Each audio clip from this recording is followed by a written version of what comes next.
Hello, everyone. Welcome to the Fight to Finish podcast. I'm Sissi, and with me is Arwin, and we are your hosts for the Fight to Finish podcast. Today, we have a very special guest by the name of Chase, who is not only a CrossFit coach, but also a firefighter. So welcome to the podcast, Chase. Thank you for having me. I appreciate it. Yeah. So for our listeners that aren't familiar with who you are, can you tell us a little bit about yourself and what you do? So now I'm a full-time firefighter with Kansas City, Missouri Fire Department. I've been with them since June last year. But after I graduated the academy, I graduated in December. So before that, I've been a full-time CrossFit trainer since 2013. Kind of found CrossFit 2011. When I was active duty. So I've been a soldier for almost 8 years total time in service since June 2008. So I mean, those are the three main things that I do. And then so I still coach on the side, like occasionally. Still trying to get the format of like having a new career mixed in with coaching. And then beyond that, you know, I'm a husband and I got a wife almost 8 years now, and we just welcomed our third son on the 9th. So now we have 3 boys. Congrats. Oh, congratulations. That's awesome. Thank you. Oh man, that must be a handful. Yeah, that's why we finished the basement, so we can lock away the other 2. Nice. So they have their own playroom now. So that's nice. Awesome. Very cool. So how did you get into CrossFit? It looks like you've been doing it for a while. Yeah. So, you know, my fitness journey started when I was like 15. I was really obese, lost a lot of weight. And then it was just like, I got into working out, you know, so, anything and everything that I could learn and do, you know, I was just intrigued. Right. So, it was kind of like, okay, what's the next thing that interests me in fitness? Just because like after you lose so much weight and you start hitting milestones that you never hit before, it's very, there's always a goal that you can chase. Yeah. Right. Yeah, absolutely. So when I found CrossFit at that time, I've been doing the traditional like bodybuilding type workouts, you know, three sets of 10, like Same. You can never go wrong. Same. Right. Never did a leg day in my life type thing. And, but I was active duty in the Army. And when I was really still into running, you know, I was, like 155, 160 pounds. I could run all day long. Stuff was like my jam. Wasn't like super strong, but I was strong for my size. Anyways, so where that led me though, I was pretty confident. You know, I'm a 21-year-old, 22-year-old soldier, and I was maxing the PT test and stuff. So, and then I was teaching some of our soldiers, right? Oh wow! And you know, so I definitely looked at myself as a higher level fitness guy. And one day there, I was stationed at Fort Riley, Kansas. There was a female who was, there was this one area of the gym of like out of the 5 gyms on base that nobody really went to because it had bumper plates, had prowlers. I remember it had the Concept 2 rowers, and you know, you just didn't really know what the space was for. Yeah. You know, it was really open. There wasn't free weights or there wasn't like machine weights, right? And but I was in there, I don't know, doing curls or something. And she was doing a workout and she was doing a prowler push and then handstand walking. Whoa. And I remember she had like 345s. I remember specifically, she had 345s on top of this prowler. She was pushing the prowler and then she was handstand walking. And like in my head, I was like, what the hell is she doing? And it was funny because like I literally waited till she left. And when she left, like I don't even think I attempted the handstand walk because I knew I couldn't do it. I was like, I've never walked in my hands. I can't do that. So I'm not even gonna try it. But I pulled out the 45s, and I tried to push it, and I really couldn't push it. I think I might have pushed it a little bit, but not nearly as well as she did. And and I've never once thought like women can't do what men can do, but I definitely in that moment was like, I should be able to beat her. And so the next day, I went to the gym, same time, and like low key, like hoping I'd see her again. And I did, and I saw her, and then I went up to her and I asked like, hey, what are you doing? She's like, oh, I do CrossFit. And it was funny because maybe a year earlier, there was a guy in Arizona when I was fit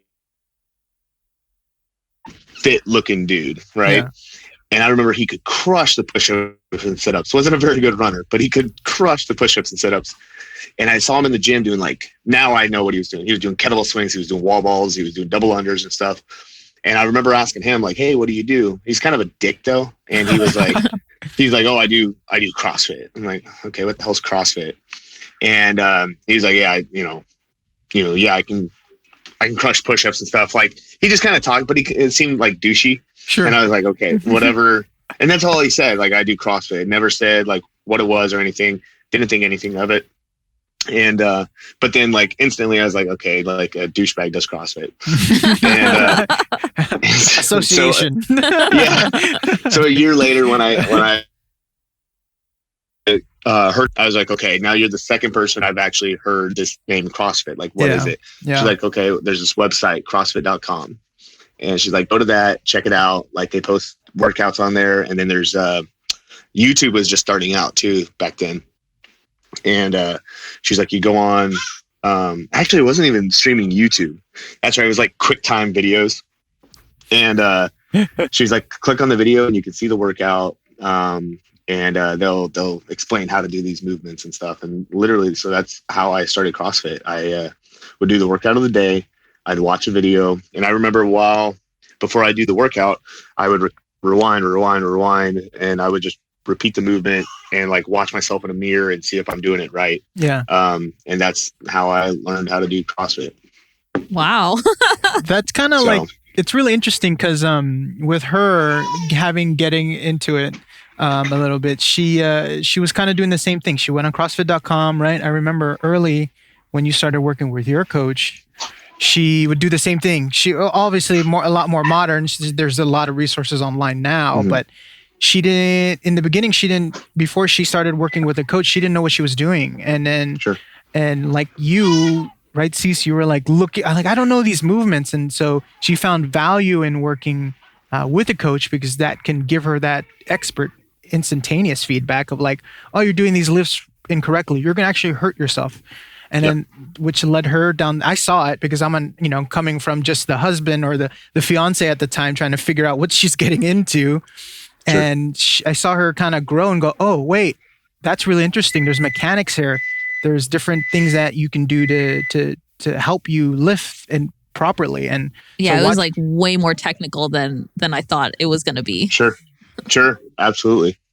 So quick question, in terms of going through the fire, not academy, because I know there's a bunch of schooling in that occupation, but how did you manage both? Because I know there's a lot of volunteer work.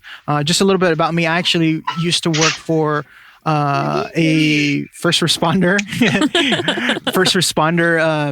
footwear company. So we actually worked very closely with a lot of, police and firefighters. So I'm very aware of the train up, the volunteer work, even the ongoing, volunteerism that you have to do just to get into a firehouse. Like, how did you manage both? Going through school, volunteering, or if you had to volunteer, and then becoming a coach?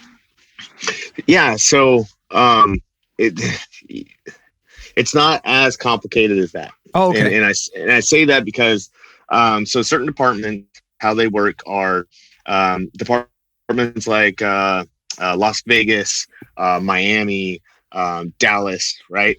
Really large scale fire departments have their own fire academies. Okay. So they do all the credentialing for the fire service at their own academies. Got it. this way they train you the way they want to train you. Of course. You don't go to like the local community college and you're doing all that balancing that you're talking about. Yeah. So my problem is I couldn't do that, even though I applied. I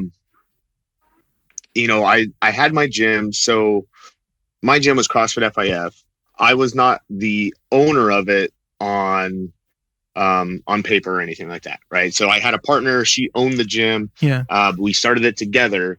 But I managed it, ran it, the whole nine. Got it. But,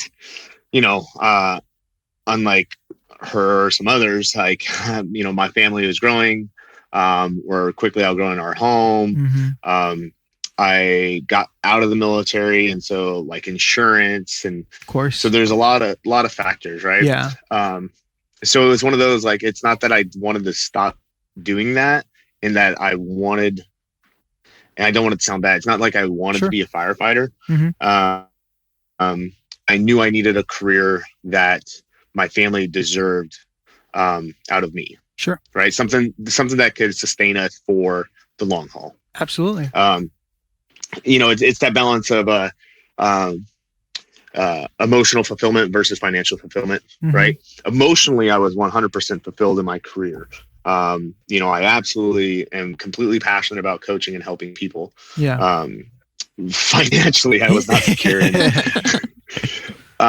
Versus, like I always say, I'm a B average person, right? I'm a guy who, I'm a 82 to 84% average on any exam that I take. Yeah, yeah. And I am very okay with that. Yeah, yeah. Which is why I do well in CrossFit.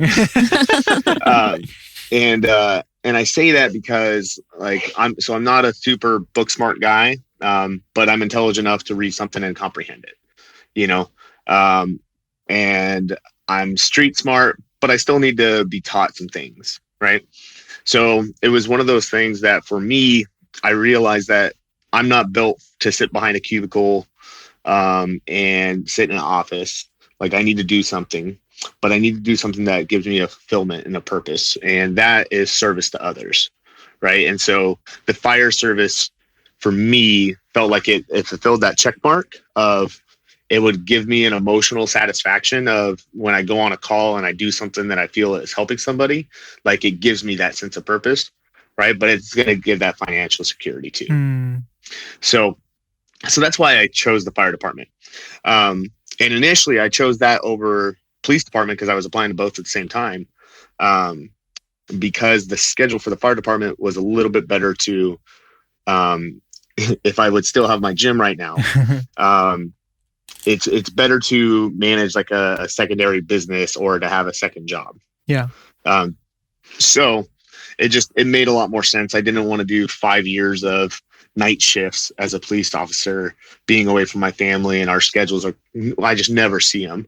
It's like I might, like, I got off shift this morning at 7 a.m. and I was up from, we started getting calls at 11 a.m.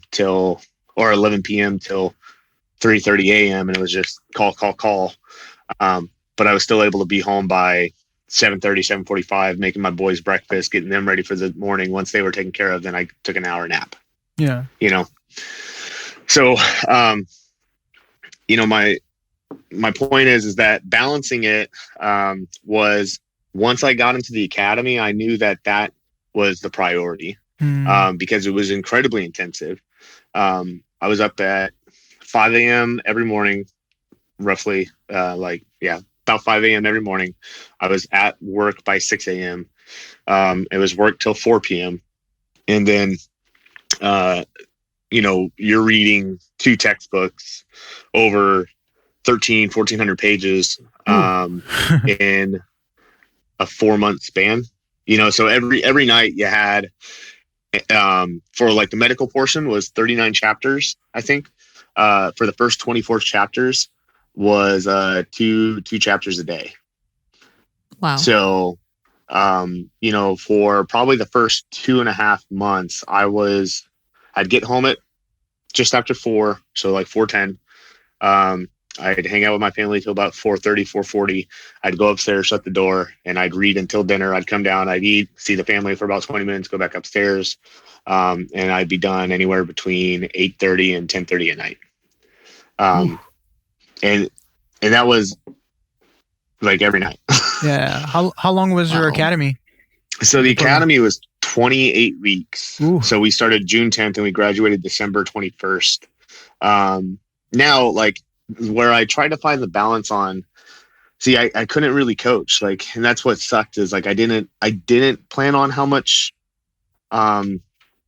education there was. Sure. You know, it's like I knew there was a lot, but like how like, let me put it this way. If you go to the community college, there are some guys in my class that were firefighters. Yeah. At other departments who went through community colleges. They did a fraction of the learning portion that we did. Wow. Jeez. You know, and so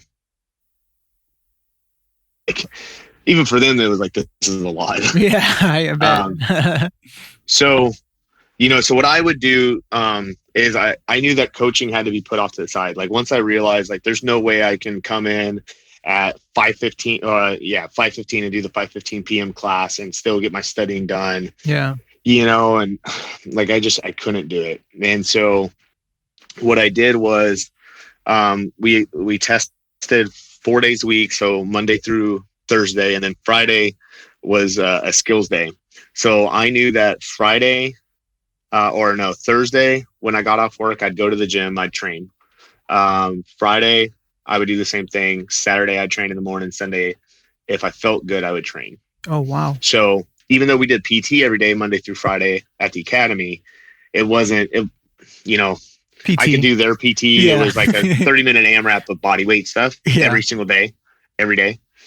So I knew I could go to the gym and at least lift that day. Yeah. Okay. So the only person that I was able to really keep up on coaching was obviously Brooke. I still try to make that a priority. It's just like if I was too tired and stuff, or like she had something going on, there was some like 3 or 4 week spans where we weren't able to, and people would comment on one of my videos and be like, "Hey, where's Brooke?" It's like, dude, this is my Instagram. So yeah. For the people that aren't familiar with your Instagram, so and you can correct me if I'm wrong, but Brooke is a visually impaired CrossFit athlete. And so we've seen videos of you coaching her and working through some of those limitations. Well, actually, before we even get into that, I'm curious, how did you meet Brooke? How did you guys start working together? Yeah, so totally by chance, completely by chance. My gym was probably one of the smallest at KC, and we were kind of like off the beaten path. Like our development wouldn't allow signage or anything like that. So you wouldn't even know we were there. Yeah. And so literally I get a phone call from her mom one day. It was like, "Hey, I have a daughter who's visually impaired. She's done CrossFit for a while, recently moved here and looking for a CrossFit gym and someone willing to work with her." I was like, "Yeah, like come on in and, we'll sit down and chat." And they did. They came in, met her. And it was a very pleasant but candid conversation. And I was like, "Hey, I started looking into it. I think we met like the next day. So like that night I was like, how do you coach a fucking blind person?" Yeah. So it's a good question. That night, so that night I started reading or going online and just like blind CrossFit, coaching blind people, like anything blind I can type in. Yeah. Nothing. There was nothing. Absolutely nothing. And so when I met her, I was like, "Hey, her mom's there too." And, I think at the time she was 20, she might've been 21. Yeah, she's 21. But I was honest. I was like, "Hey, I've never coached a blind person before. But I believe in myself as a coach and, my ability to learn." I was like, "So as long as you understand that I'm going to learn while I teach you as well, I'd be more than happy to take it on." And, and they were like, "Cool. Like that's all we want to hear. And that was it. So I think her mom even sat in on, no, not even on her first session. She just like dropped her off, was like, bye. So it was funny because like, you know, her mom jokes about it to this day that like people were like, wait, so you just left your daughter with like some random guy when the gym was closed and no one's there? And she goes, yeah, I don't know why, but I trusted him. And, but yeah, so that's really how we started. You know, and the agreement was, you know, and the agreement was that they were trying to figure out logistics. Well, and that was it. You know, because I didn't have like a social media presence. You know, like a small couple thousand followers, like 2,000 or something, nothing crazy. And then, but she lived relatively close. So what we worked out was instead of having her like Uber or do something where there's like a sketch person driving her, yeah. I would coach the class. I'd drive to her place, and that's what we've been doing for the last almost close to 3 years now. Like I just pick her up, take her to the gym, coach her, and take her home. Yeah. So with well, so how has it been? So in terms of coaching Brooke, what were some of the things that you looked at as a coach? Apart from, you know, is the programming the same? You know, like we're going to focus on, you know, certain body parts, or has it mostly been in the beginning training just the movement? Like take us through the journey of you as a coach tackling how you would coach a visually impaired person. Yeah. So what I started doing with Brooke was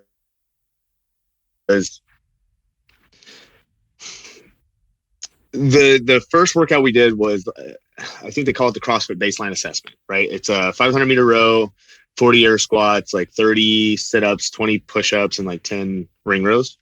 And like you can find it on a CrossFit journal thing. It's from years and years ago, but that's considered like the CrossFit baseline. Sure. So a lot of gyms actually use that as their like on-ramp, like workout, first workout. Mm-hmm. Well, she did that. And, you know, the first thing I started with, I was like, okay, like you've done CrossFit before. You know, so she told me that she worked with another trainer for like a year or so, back in like Nashville. I was like, all right, sweet. Like she has a solid baseline. Yeah. Like, she knew the words snatch and clean and jerk. Like that's great. So then I go like, okay, cool. Can you show me an air squat? And she did. And it was absolutely atrocious. Like it was bad. It was really bad. And so, which really surprised me because I was like, holy crap, like, why is it that bad? Mm-hmm. And so, you know, then we went through the other movements and they weren't as bad, but you know, I still needed to teach her some stuff. So like, sure. You know, so we worked quite a bit on that air squat day one. And I was like, okay, I can't let her do a workout with her form like this right now. Right. Yeah. So we worked on the air squat first. And once we got it to like below parallel, because she had so many faults, and Sissi, you know, being a level 1, like you can kind of think, of, you know, just every fault that you could possibly see, right? Like knees caving in, chest falling forward, not getting the depth, you know, going to the, balls of her, going to the balls of her feet. Like just things were off. So I tackled everything one thing at a time. You know, and in doing so, in coaching, you have 3 different ways of coaching movement, right? You have visual dimension, verbal, and tactile. And so she obviously had no visual. Yeah. Right. And so it was like, okay, like how do I go about teaching her this? And as I'm trying to explain it, you know, in the level 1 and level 2, and just like in CrossFit in general, towards like the general populace of coaches, they'll tell you like dumb down the language to make it as easy as possible, right? Like a 3rd grader should be able to understand it. That's all fine and dandy. That's just not my style. Like sure. I didn't believe that before Brooke anyways. I believe that people are intelligent enough to learn. Maybe they might struggle a bit, but I believe the beauty of teaching is in the detail. And so it's kind of like, well, yeah, any idiot can dumb down third grade language, right? Like it takes an intelligent person to be able to explain body mechanics and have a person comprehend it. So if I can teach somebody to understand like what this muscle is supposed to feel during this movement, right? They're going to retain that more than, oh yeah, what do you say that I have to do again with like my back? It's like, no, like that's not what it's like shit. You're reteaching again and again. But again, that's just, I digress. That's just my style. No, that's great. So, so it was about detail. Like you had to be as detailed as possible because for her, I had to build the whole picture verbally, so that she could start envisioning it in her head. And then while doing so, finally, I think I just was like, hey, I'm going to grab your hand real quick. And I grabbed it and I put it like on my shoulder and I put a hand on my hip. And I was like, okay, this is what I'm talking about when I'm initiating a squat. And all of a sudden she's like, oh, and it just kind of like this click. And I was like, for me, it was a click. It was like, oh, that is visual for her. So visual just took on a different meaning, right? So tactile, they're still tactile. Like I can still touch her in certain areas and be like, tighten this up. And, so she gets that like instant response, right? That neurological response. But as far as a visual, I have her place her hands in certain spots and then I'll slowly work through a certain movement.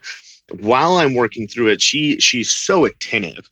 And that's the thing that I realized with visually impaired people, right? Is like they have to be so in tune on their hearing of like paying attention to those details or they might miss something. Got it. And so I could explain things in a lot more in depth with her than other athletes would care to, but she needed it and wanted it.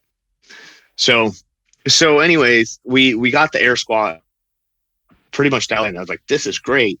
And so then I had her do the baseline. Well, she almost died on the 500 meter row. Oh no. Like it was bad. And she only got about 3 air squats in that were good technique. And then it just started going to crap. Like couldn't get below parallel, just completely fatigued. I mean, like by the end, she would drop down only like 4 inches and like, that was it. Wow. And nothing that would injure her. It's not like I wasn't going to stop her. It's kind of like when a person starts like looking like crap, like failing double unders, like again and again. You don't just say, oh, stop the entire workout. Yeah. You just keep letting them fail because eventually like the workout will be over. Yeah. So, but I did. I let her finish and I was like, okay, now the assessment time. Moving forward, like I will not put any weight on your back. I will not do anything loaded until you can give me 100 air squats in 10 minutes and not be dead the next 2 days. Like 100 air squats, full depth, you know? Yeah. So the next session we did was, it was just that eye opener of like, I don't need to teach you anything with weights if that just kicked your ass. Right. So what we started doing was, every session followed this format for probably almost 2 years. The next session was I created a very standard warm up. And yes, I understand people can look at that and be like, oh, well, like you ever do the same thing every time? Like, yeah, but it's very broad. But it allows her to get into a routine that she can just get after it. Because every time I teach her something new, it takes 5 minutes to do one movement. Yeah. So I remember like hell, just one of our last sessions, like I was trying to teach her a new warm up. It took 25 minutes to show her how to somewhat properly do a dynamic style warm up, one where she had to move and was doing toe touches and stuff. And there's so many things going on that it's almost not practical. Sure. Right. And it's not saying that she couldn't do it. It's just like, do we want to dedicate an hour to learning a warm up or do we want to work out? Yeah. And so and at the same time, if that's what she's happy with, then screw you guys. I don't care. Yeah. Right. Yeah. So anyways, so the format was this, and this is what I started realizing is a really good format to coach new athletes. And what I wish we could almost coach anybody, which was anyone new. I should caveat that. She comes in, she always did a 5-minute row. So she got on the rower. So we worked on rowing technique for a first few sessions, but once she had it down, it was just getting consistent of getting on there and then like dialing it in. And then since her legs were so trash, we did some static stretching, some longer time on static stretching on her legs. Yeah. So it's finding stretches that felt good for her and helped her out. Then after that, we would go into a EMOM, and we would do a 10-minute EMOM of air squats. And at first we started with like 5 reps. And the goal was to maintain 5 the entire time with good form. And if she couldn't maintain that 5, say she did 5 through 7 rounds, and then did 4 and then 3 and then 5, we would stay with 5 until she finished it all. And then we would go to 6, and then we would go to 7, and then 8. Yeah. And then eventually we finished with 10. So that alone took like 2 months of sessions. So, wow. But you saw her volume steadily increase. Yeah, of course. So, and the nice thing is we can go from stretching to getting into that, right? And so, boom, there's your first 25 minutes or so of our session. And then every day I would incorporate one new movement. So one new body weight movement. Didn't matter what it was. I would just kind of like pick one at random and I'd incorporate it. So it's like, okay, we're going to learn to lunge. So then I would just spend 5 to 10 minutes teaching a new movement that day. Once she understood it, I would put that movement into a workout with movements that she's already done. So then she would do either couplets or triplets. I would keep them to 8 to 12 minutes, no longer than that. And then that was our session. And so it would still last about, every session on average is about an hour 10 to hour 15 minutes. Oh, wow. Okay. Wow. Sometimes it would go hour 30. Like I'm not stringent upon time. So like even now our sessions are 2 hours from the time I get in the car to pick her up to dropping her off is like just over right around 2 hours. So anyways, we did that. Once she hit 100 air squats and comfortably, then we might have even did 100 for time. Oh, wow. The next one. I'd But be anyways, dying. but that's when I was like, okay, cool. Now we're going to switch to back squats, because like she doesn't need a lot of upper body strength, right? She needs a lot of leg strength. She walks everywhere. Yeah. Like, her leg strength needs to be able to carry her, and then other things kind of fall into place. Yeah. And it's just, that's her needs. Right. So it's like, I don't need to build a massive clean and jerk on you. I need strong leg endurance. Yeah. So then we made back squatting a priority. So instead of instead of the 10-minute EMOM, we would come in and start doing, it was like 5x5s on back squats. And with the tech bar and built up. And then the movements went from body weight to dumbbells. So then I taught her every barbell movement you could do. I taught her with a dumbbell first. Nice. So we did dumbbell deadlifts. The next day was dumbbell hang power cleans. The next day was dumbbell strict press and push press. Basically, think of the 9 foundational movements of CrossFit that you would see with the barbell. I would teach that with dumbbells first. And then we'd incorporate more technical ones. Okay, once you had the hang power clean and we done the dumbbell front squat, now we're going to do a dumbbell hang squat clean. Right? So once we went through all the dumbbells, then the kettlebells were essentially the same movement. Yeah. But then it was just learning the hand position. Right. And so I could fly through all four styles of kettlebells, kettlebell cleans, right? We could do hang power, hang squat and squat. Yeah.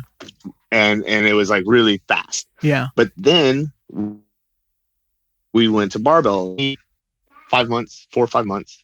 And then it was like, okay, here's a deadlift. Well, now she already knows what her hamstring should feel like, what her posterior chain should feel like in a deadlift. So she knows what a flat back should look like. And then it was just putting a barbell on her hand and doing it from there.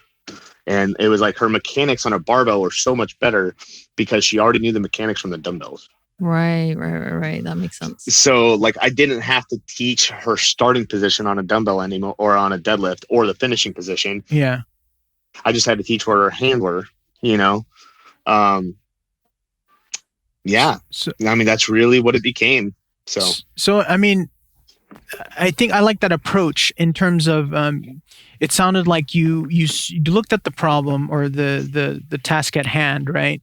Of like, how do I teach her? And you took it upon yourself to build her core base in terms of take that time to build up all the foundational movements, starting low and then now building up. So now when you're now working on these major movements with like the barbell, for example, you're only doing minor adjustments because you've taken the time previously to build up. Has that process translated to, I mean, did you always coach that way, or it's like something that you gained through experience with Brooke?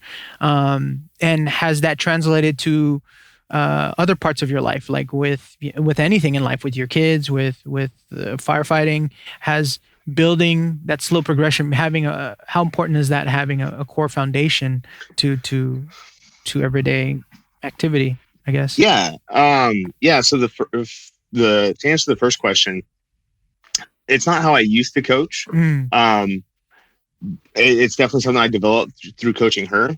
But then that's when I realized that this is the way to coach people. Yeah. Like, this is how I wish we coached people. It's just the problem is that, us three being able to get on, Instagram and see some cool shit, we're going to be like, oh, I really want to do that. Yeah. So it's not fun to go slow. It's not fun for people to feel like everybody else is passing them up. Mm-hmm. When in all reality, we built such a strong foundation for Brooke that I'm challenge, Mm-hmm. where, like, it's something that I wish, it didn't change.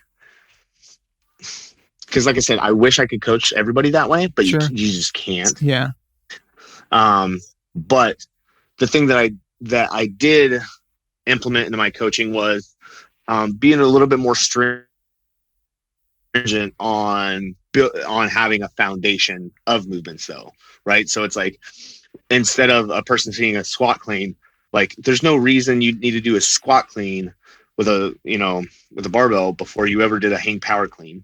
People would come into the gym one day and then coaches would teach them a squat clean. It's like they don't even know the word clean. Yeah. Like, there's no reason. You don't know what their front squat looks like, So, so I was a lot more adamant about, like, those baseline movements being more dialed in with athletes and not allowing them to progress to the more difficult ones. Yeah, that's fair. Right. So that's definitely how it kind of like changed my view on coaching. As far as like the application of it, understanding, like, I think we all naturally do this, though. It's just natural progression of things, right? Like, you don't get in a car and then go race the Indy 500. Like, yeah. you get in the parking lot first, when you're 15, 14 years old, and you learn to stall the stick shift. Like, it's just kind of the way it is. And so, everything has a natural progression for us anyways. Sure. But sometimes it's just kind of like dialing in your mindset to realize that's what you're actually doing. Mm-hmm. And then being okay with that process. I think that's kind of the bigger part, where what I learned from it and how, the takeaways that I've gotten from Brooke is being okay with being at certain points. Not being in such a hurry to be at that next level, rather than just appreciating the accomplishments that you had in that moment and appreciating where you're currently at. That's good. Right. And then realizing the progress that it took to even get to that point. Yeah. We're always chasing that next step, that next level. When it's like, well, we already, there's, 25 levels and I'm at 22, but I'm not appreciating the 22 levels I went through. I'm just worried about the last 3. Yeah. So, so it definitely gave me a much greater perspective on valuing progress. And then, really trying to instill that in my athletes when I coached them. It's like, anytime they get down on themselves, it's like, do you realize what you just did and what you couldn't do, before? And then it'd be like, well, yeah, no. I really want you to appreciate that. Like, you're so much better than you, like, and I'm just a jokester, but I'd be like, you look like ass, 6 months ago. Like, that looks amazing. It's like, you're pissed because you didn't squat clean 205, but I remember when, 135 looked horrible and you just hit 205. Like, No, don't be mad at missing the 10-pound PR when, you're doing 100 pounds more than you did 6 months ago. Yeah, no, absolutely. I think so in doing a lot of this, because after she got into it, I got into CrossFit as well. And, obviously I had to mind shift for myself in terms of, not hitting the biggest PRs, especially doing the open. I was watching people lift this stuff RX and I was like, Jesus, I can't even do that RX. I'm like here modified. Sure. And so being proud of the small accomplishment, I think is huge, being like, okay, cool. That was my new PR. Cool. 6 months. I'm really excited to see where I'm at 6 months from now, where I retest or whatever and see the progress. Right. And, sometimes, we're a little bit hard on ourselves, and when we don't reach those goals, like there's an expectation that we put on ourselves. But I think it's okay and see value in celebrating the small wins along the way, because that's. Yeah. And enjoying that journey as you go along. Yeah. Go ahead.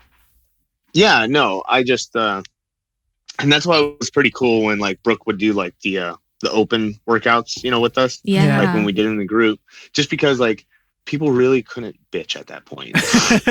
Like Brooke by far had the lowest score out of any workout. But she was the happiest person of them all. And then, awesome. People would be like, I want to be mad, but like then I'm doing the workout next to her. It's like, yeah, man. Like you imagine doing one wall ball at a time and like, having to find it, every rep. Like, that makes it more of a pain in the butt. So, it definitely just gives you a kind of a sense of humility, and, it just makes you kind of eat that humble pie. And once you just kind of appreciate that, I think that's a real big takeaway. And, and it's not about comparing, because I think every person does that at some point, regardless if it's CrossFit or not. We look at others and, whether it's envy or whatever word you want to put on it. Yeah. It's his aspirations to kind of get to that level. And then, when we're not there, we get down on ourselves. But it's like, well, like their journey was different. It's like, and it's kind of like, I can't look at a guy, and I'll use Jacob Heppner as an example. Okay. I could really use any games athlete, but Jacob Heppner is, so he lives relatively close, and I use him as an example because I've trained with him a few times, and like I am stronger than him on 1 rep maxes across the board. Right. So, and I'm much bigger. Like I'm bigger than him, which is funny. Like he's like 2 inches taller, but I walk around at like 205, and I think he might be like 185, 190. Ooh, right. Wow. Okay. But like, looks massive and all this stuff. And I see, even for me, it's like, I see these dudes on CrossFit Games. I'm like, man, they're, so jacked or whatever. And like, they're huge. And it's like, when I get next to them, I'm like, holy crap, I'm actually bigger. Like, that's weird.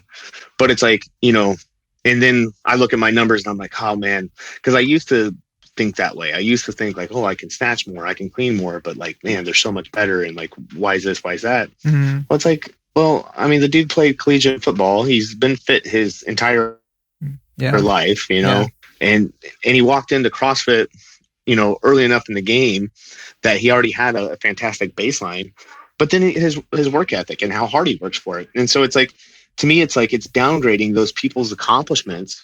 When you look at them and when you get upset with yourself that you're not at their level, to me, it takes away from their own accomplishments. Agreed. It's like, well, that dude's been doing it for, however many years. Like, and just because they didn't have, it's like the Heppner wasn't super obese in high school. He didn't lose weight. He was a football player, right? Yeah. That's not his fault.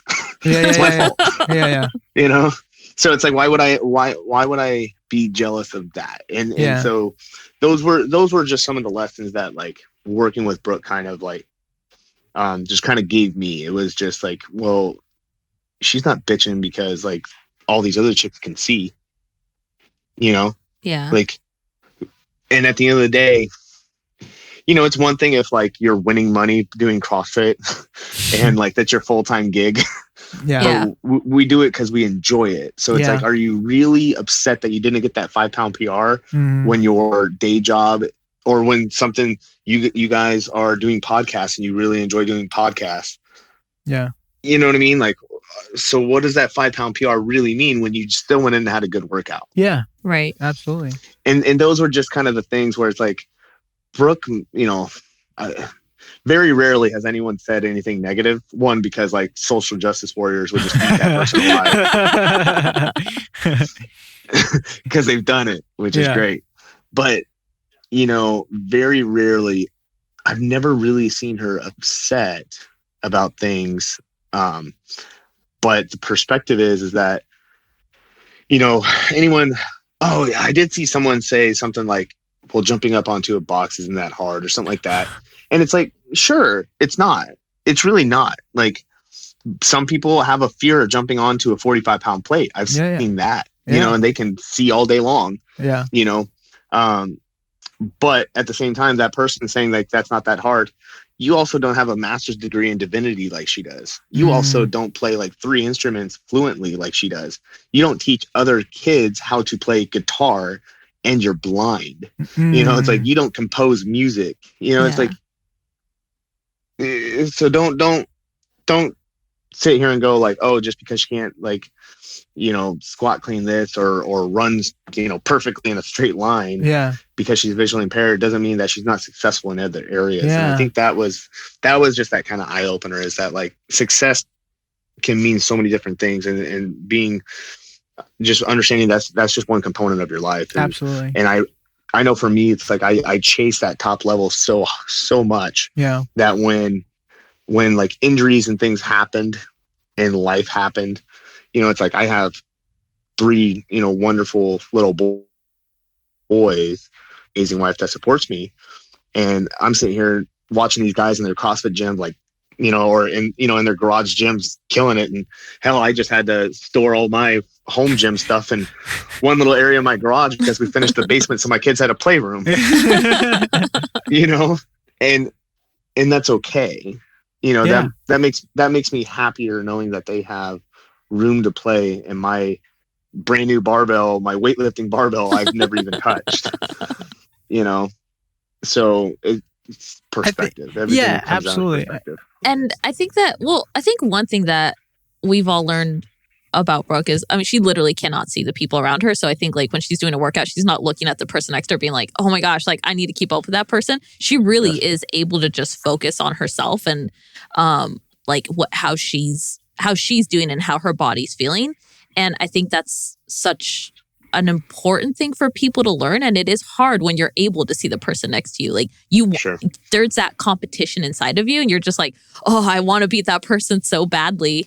And I think like as a coach, I do have a lot of females that I coach in my class, and they're always saying, oh, like I want to be where you're at. I want to be where you're at. They're like, you got your pull-ups like so quickly. And and I do take that time to explain to them, well, I'm here every day. Like I show up early. I'm doing my mobility. I'm stretching. I stay after class, like, yes, I do the workout, but then I stay afterwards to focus on things that I want to work on.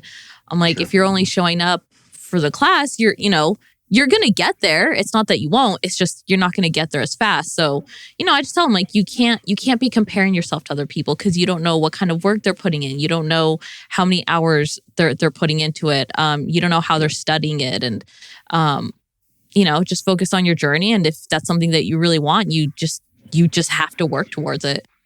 Absolutely.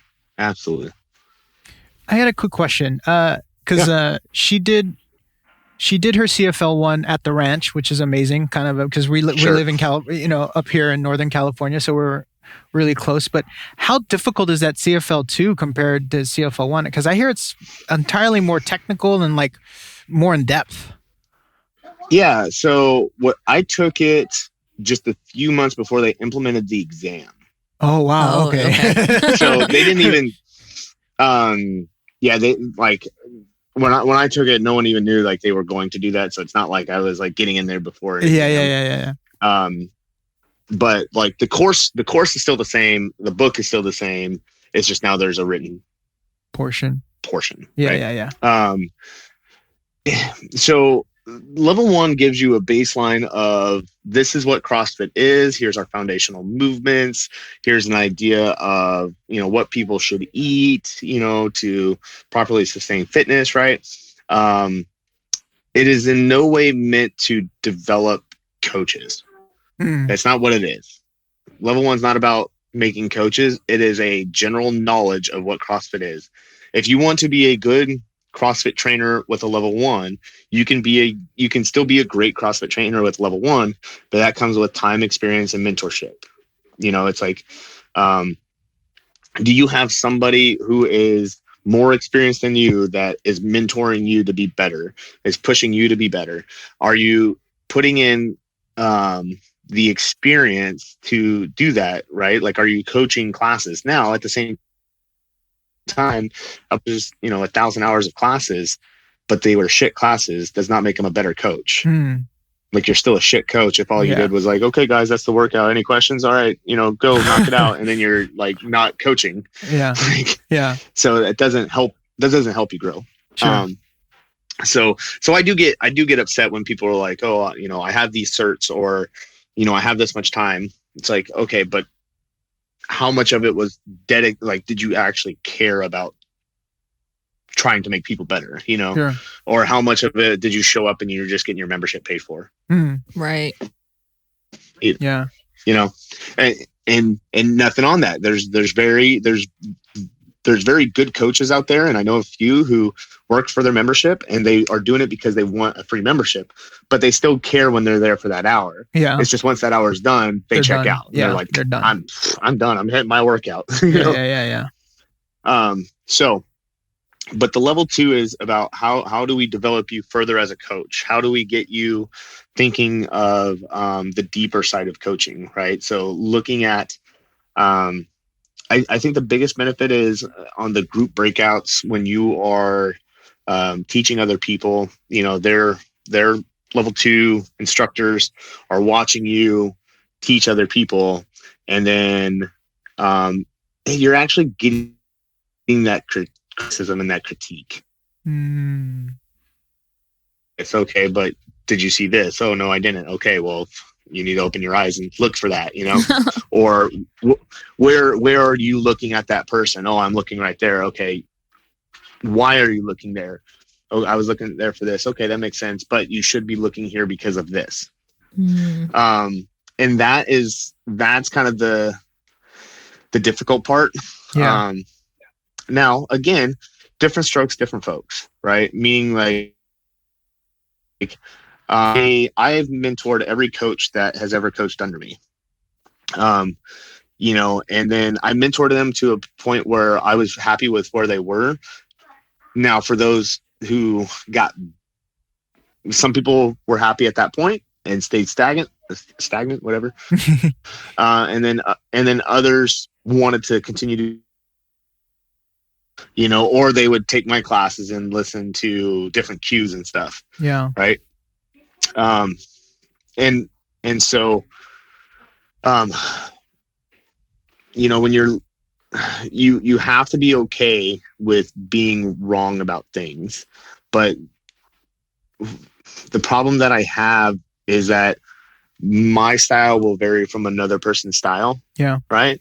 And so I might see something different than you, because we can always be better though. Right. Like, and when I coach, there's things that I can definitely miss. It doesn't matter how much experience that I have.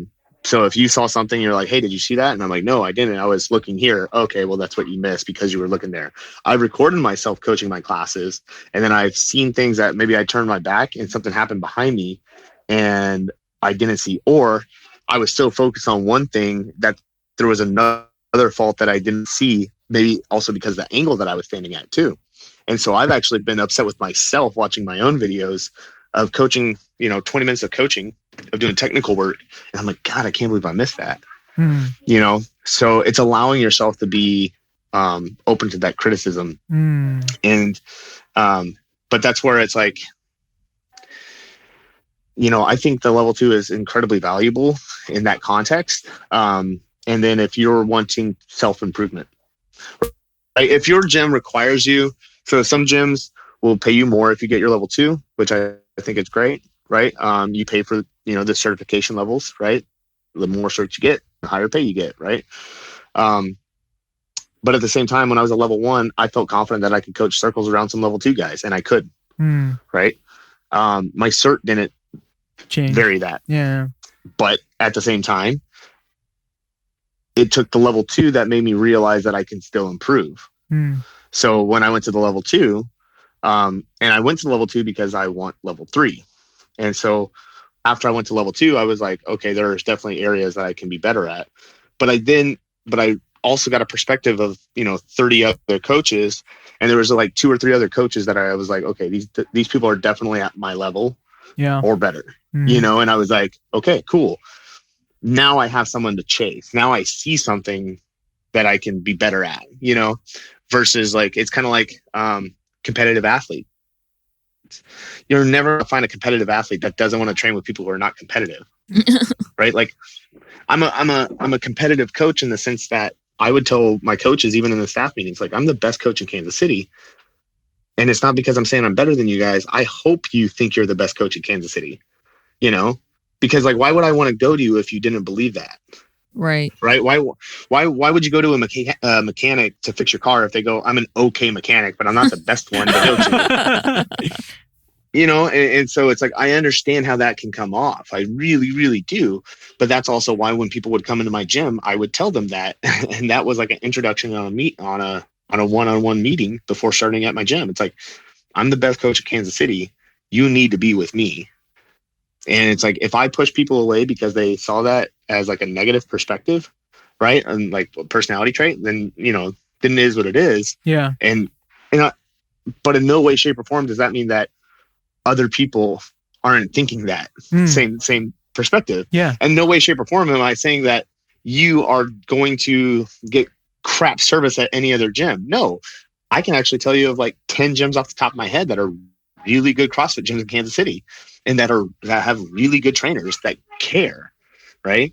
But if I didn't believe that about myself, then why would you want to really be with me? Right. And so that was just like a shift in mindset that I had to have, because like it was positive self-talk. It's like I was always so afraid of saying like I'm the best at something. No, like Matt Fraser says he's the best, but he knows other people are trying to be the best. So he keeps pushing. Yeah, right. Absolutely. Like, so you have to have that drive in order to be at that level. You have to. And the difference is once I went to that level 2, that made me just have a new perspective. Cause like, then I did have an instructor, just one of my instruction times. And I was like, holy crap, like I can be better there. And I didn't know what he was looking at. Right. And then I recorded myself teaching the same movement with a PVC pipe at my home. And I was like, oh shit, like I see the faults that he pointed out of my own movement standard. And then at that point I was like, okay. Now, it wasn't that I was coaching it bad. It was a really good coaching. Yeah. But and that was the big shift. And so it's like going from that into my level 3, it's like I studied for a year for my level 3. And I read every article, probably twice over. I watched every video. I took notes, the whole 9.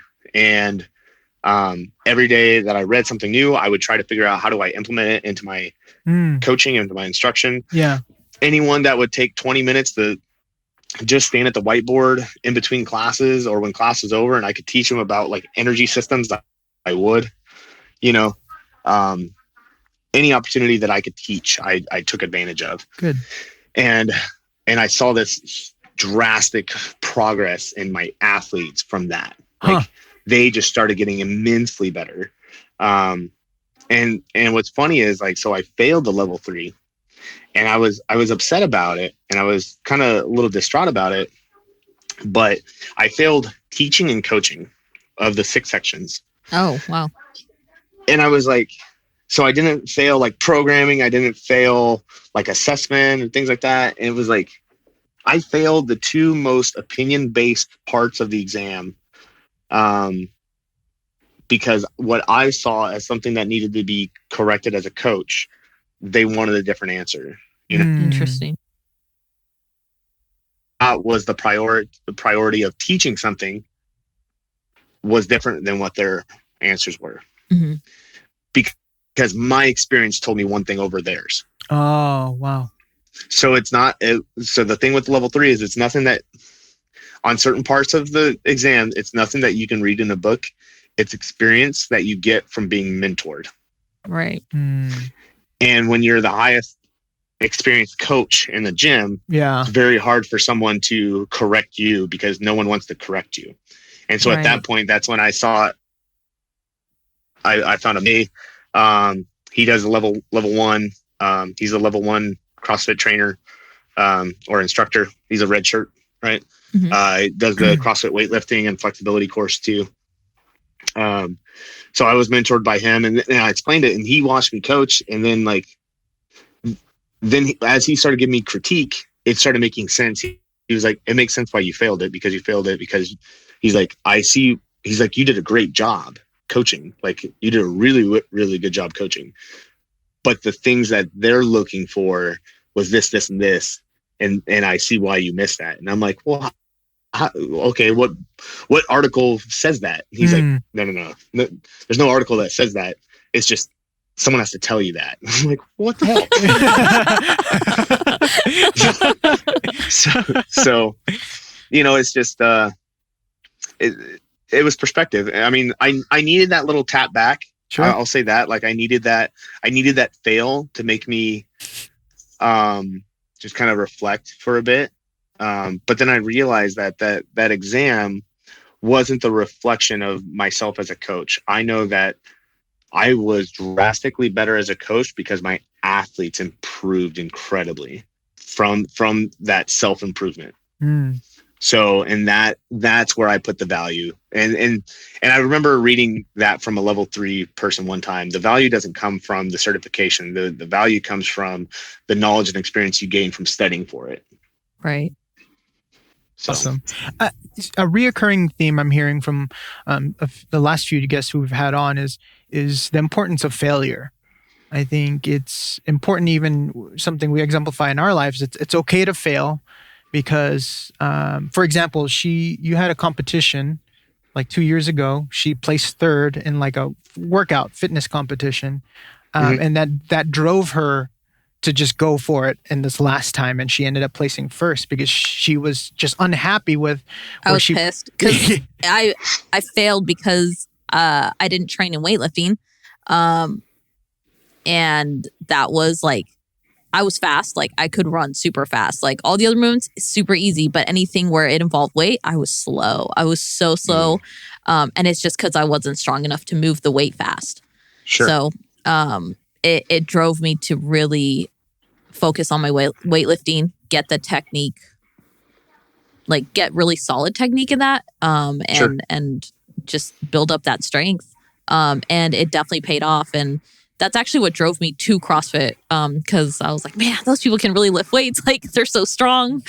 They do it quickly. So yeah, I think that really helped me get to that first place. But even after I won first, I was like, man, I don't know. Like I wasn't happy with like some of my lifts, and I was like, my technique should have been better. And so even though I won, I still like walked away being like, well, like I feel like I could have done better. Like I know myself, I could have performed better.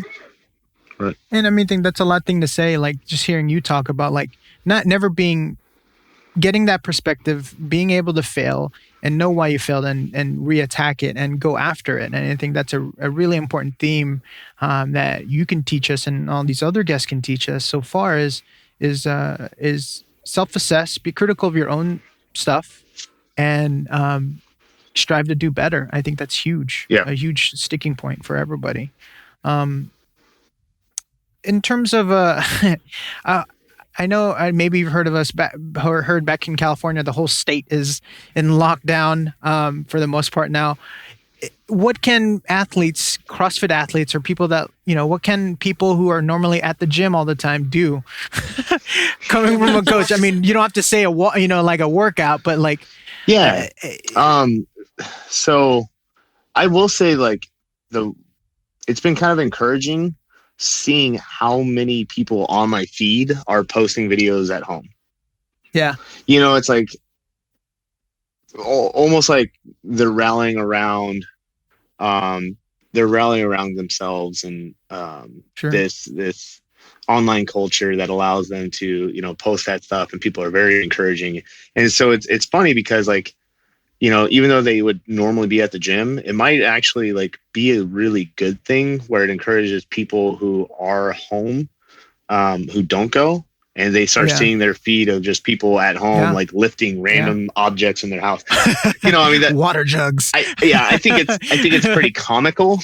Hell, one of my friends like picked up a freaking a coffee table. He was like, front squat on a coffee table or a goblet squat. I was like, what the hell, dude? Just go buy a kettlebell. But that aspect is definitely encouraging. I think it's an opportunity that people can work on things they suck at, right? Like, like Bergeron and Coach Bergner, right? It's the stereotypical, master the PDC before you master the bar. Like, how many people go like, oh, I suck at snatch? Well, go grab a broomstick, bro. Like, in between your commercials. It's an incredible opportunity to work on things that you suck at, right? Like, no matter how much we say in CrossFit, like, we don't do abs, like, we do abs. It's like everybody's a little vain, like everybody still wants the 6-pack and stuff, and I don't give a shit. They do. So it's like, this is a great time to do like the 30-day ab blaster or something. It's like there's an opportunity to work on things. It's like I hate running, and I've been prioritizing running. And so that's something that like at the gym I've been doing, and now that it's getting warmer out, because it's Kansas City, it was like 20 something degrees out last night. Oh gosh. It's chilly. So it's like, okay, like maybe I'll start like actually going outside and doing like running around the park a bit, and because it's something I used to do daily, and I stopped after my knee injury, but like I said, it's just that there's plenty of opportunities that people can take to do something. The thing to keep in mind is the whole idea of CrossFit is to prevent chronic disease, right? It's prevent obesity and chronic disease. And it's like, who do you think this coronavirus affects the most? Sick, elderly people, like sick and elderly. And it's like, then there's the unfortunate bastard that like just kind of got the short end of the stick, and that's really horrible, right? Like, if I think I saw like a 21-year-old fit dude who plays like competitive soccer and from Spain died. Like, that's horrible. But if people go like, oh, but I need to stay inside but then you gain an extra 10-15 pounds because you're staying inside and you're being super lethargic for the next 2-3 months, like, you're not helping anybody. You're not in your own case. It's like, I just feel like, people do not realize that, this is our only body that we get in this life. And everyone will make the comment of like, oh, I'll start on Mondays, or I'll start the new year, or whatever. Like, once this is over, I'm going to get back in it. It's like, just start today, figure something out, but start today. And at the very least, how are you eating? Are you eating like trash and you're not working out? Well, now you're just doing a double whammy, So, it's like, and I'm not going to be the devil's advocate, because like I enjoy pizza just as much as anybody else. Like, there's a reason why I'm not super ripped like Jacob Hettner. But I'm okay with that. But I know the balance, right? I know what it takes for me to be healthy and enjoy things. So that's just from I'll say this from a EMS perspective and from like a fire department perspective, everybody's going to get it at some point. Everybody's going to get it. And at the end of the day, if you are healthy, and you do not fall into like a high risk category. And now it's like, I feel like, they keep, a potato on Wednesday, you're at a high risk or something. I don't know. Add on. Yeah. It's just like, good God, don't drink after 4. But if you don't fall into those categories, like you'll just be sick. Like, yeah. And again, outside, and I'm not saying that it's not bad. Like I'm not a doctor, I'm not a scientist or whatever. I'm not saying it's not bad. It's just don't be afraid of it, because it's kind of like for us, like we just had, like this is going out to the entire KC fire. They're literally just waiting for us to get sick. And then once we get sick, they're like, you guys then are quarantined for 2 weeks. Yeah. And then you're right back at work, because once that 2 weeks is over, this is from scientists, is that you will have enough antibodies in your system to fight it off for about 9 months to a year. And then once that point happens, that's when like our medical system can catch. Yeah. It's like, so I think it was like New Orleans Fire Service has already basically stated like, once you get it, you're coming right back to work, because like we just want everybody to get it, to be done with it. Yeah. So you guys can go back to work. Right. And so that's kind of where I'm sitting at on it. Yeah. Of course. Now I'm not saying don't take precautions. I'm not, you should still wash your hands and be clean. Yeah. And things like that. Common sense. But it's like, don't be afraid of it, So, of course. But, because someone made it on my last post with Brooke, was like, hey, I love your videos, but don't you think about social distancing would be a good idea between you and Brooke right now? And it's like, you're putting yourselves and your families at risk by you two. It's like, no, well, like, I'm sorry you think that way, but if I get sick, I'm going straight home. Like, I'm not going to go cough all over the equipment. It's like, that's exactly what would happen. And it's like, I'm more at risk going to my daily job than going and working out with Brooke. Right. So, but everybody wants the, everybody has their 2 cents and stuff, and that's fine. Yeah, of course. But, and Brooke's in the same mindset. She's like, once I get sick, I get sick. Yeah. It's like, so, and if you're one of the unfortunate people, it doesn't matter if you get it 8 months from now. You're sick, you're sick. Yeah. If it's if it's going to affect you bad, it's going to affect you bad in a few months from now too. Yeah, absolutely. So we're coming up on some time here. We don't want to keep you any longer to your family, but a question I've been asking, just the last question is, what advice would you give to your past self? That's a huge like 8. You're hungry? Tell you what, give me like 5-10 minutes. Yeah, is that cool? Yeah, I'm talking to friends. Yeah, I see. Go. Huh? Don't worry about it. Just go. Go. That's so cute. Yeah, that's my middle one. Yeah, so for me, my fitness journey started when I was, like I said, when I was a teenager, and that's really kind of the pinnacle of when it started. It's like I feel like I can give every different age different advice. Sure. But at the same time, like I reflect on it all, and even though I would give myself different advice to change certain aspects, or that I could improve my life, but I'm happy with where I'm at now. Sure.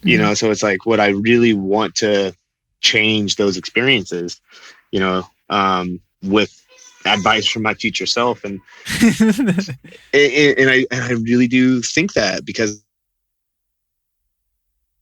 those negative experiences have allowed me to reach out to so many more people. It's like, I wouldn't be having this conversation had it not been for those instances, right? Like, sure. I wouldn't have got, I respect that. I wouldn't have got into CrossFit if I wasn't addicted to fitness and like I wasn't a little cocky and I saw a chick who could beat me, you know? And that would have led down the rabbit hole of CrossFit and led to me being a coach. Because all of a sudden, like someone just recognized that I was fitter than a couple of the guys in my unit, and a sergeant asked me to train them. And that's how I first started teaching people, is just because I was asked by somebody else to help another person lose weight. Coach. And when he lost that weight, I was like, oh man, like that's pretty cool. You know, like I started coaching CrossFit because when I started doing it, that was one of my best PT scores I ever had. And then I started using like AMRAPs and EMOMs and stuff to train soldiers. And then I literally had everybody pass the PT test who was on the overweight program. And that was my eye opener that this is the way to train mass amount of people. Not, you know, because like I just said, do 100 for time of push-ups. Right. And so I didn't care that it took you longer. I just cared if you worked at it, you know, versus like, or it's like you put a time cap and if you only got 70 instead of 100, you worked as hard as the person who got the 100. Mm-hmm. You know, it was just like it was a shift in thought process, and that and so that led to coaching CrossFit, which led to coaching Brooke, which led to posting our stuff on social media, and in order to help other coaches. But then it grew so much further because, you know, my struggles with mental health, it gave me an outlet to express that. And then, you know, when I was kind of in my lowest point, being able to openly talk about it through social media allowed me to see how many other really men were going through very similar things. And it just gave me so many more opportunities because of it, you know? And so it's not so much like what advice would I give myself as what advice would I give others? That way they wouldn't have to go through the same struggles. You know, it's like I value my struggles, but at the same time, if I never went through them and I had a little bit more positive experience and I didn't know what I could become, that'd be different. Yeah. But, you know, truly, like, don't be a fat kid. Like, you know, I really like being overweight as a child was really the hardest. That set on my depression and everything. Like that led through like my mental health side, and led through struggles with body dysphoria and anorexia, and you know, it's like an unhealthy relationship with food, and then like bullying and everything else under the sun, just because I was overweight. Like literally being overweight was the crushing part of my life up until I was 18, you know, and then so that like it's sad, but it's true that you know, when you're younger, looks matter, and how you know, like I hate that's even a reality, but it's like it's kind of like for my kids, like I'm not saying I want them back jocks and whatever, but it's like no, but you need to be healthy, you need to be fit, because that fitness and winning in fitness will give you a better perspective on how do you win when you're studying, you know, overcoming things. Like it's such a great teaching tool. Absolutely. And then, you know, avoiding being picked on because of certain things. And, but at the same time, I want you to be fit enough to stand up for kids who are. You know, it's like that needs to be the change. It's like, if you see a kid being bullied because he's overweight, like you're not better than them. Like you help them, you know, it's like, So absolutely. It's just giving me that, like my advice goes to other people, not so much like what I would say to myself. Perfect. No, beautiful answer. And I think that's, there's no right or wrong answer, but I love your response. It's great. So Coach, where can people, if they're interested in your story, want to follow your journey, what is your social, where can people find you? Yeah. So I primarily just do Instagram. I've never done Twitter because I want to say I tweeted on the personal level. I can't do TikTok because I can't say I TikToked. Just certain Instagram things. Is fine now. Instagram is all I got. But it's Coach_Chase_CFL2. And then I do have a YouTube if you type in like Chase Knight. I occasionally post some stuff on there, like some of the stuff with Brooke and I have posted there. Cool. I'd like to get it more on that, but and then I do have like a Facebook athlete one that I link my workout videos to, so that way I don't just flood my personal one, and that's just Chase Knight. So cool. Well, awesome. Well, thank you very much for taking time in your morning. And I know you've had a long night, so or long day. It sounds like you just got off work. So I appreciate you taking an hour and a half and meeting with us. I'm sorry to kind of take up some of your morning. No problem at all. But I appreciate it. I think, there's a lot to unpack that a lot of our audience can listen to. But in terms of coming from, again, like we've talked about, talking with the established, business owner to the guy that's living out of his car to like the elite athlete or even the coach, right? I think there's a lot that our listeners can take from, and a lot can be taken away from your story, the impact you've had on Brooke and even on Instagram and inspiring people. So it's all sound advice, and I really appreciate your time. Yeah. So thank you. Thank you for talking with us. Absolutely. Anytime. I appreciate it, guys. Thank you so much. All right. Well, let you get you back to your family. I appreciate it. Thank you very much. And thank your boys for being so patient. All right. Bye, guys. All right. Bye. So thank you, everybody, for listening to the Fight to Finish podcast with Chase. Again, follow him on Instagram. It's Coach _ Chase _ CFL2. That's C as in Charlie, F as in Frank, L as in Lima. And then the number 2. Follow him on there. Speaking of social, make sure you guys follow us on Instagram. It's F2F Podcast. We do have a TikTok now. It is F2F Podcast.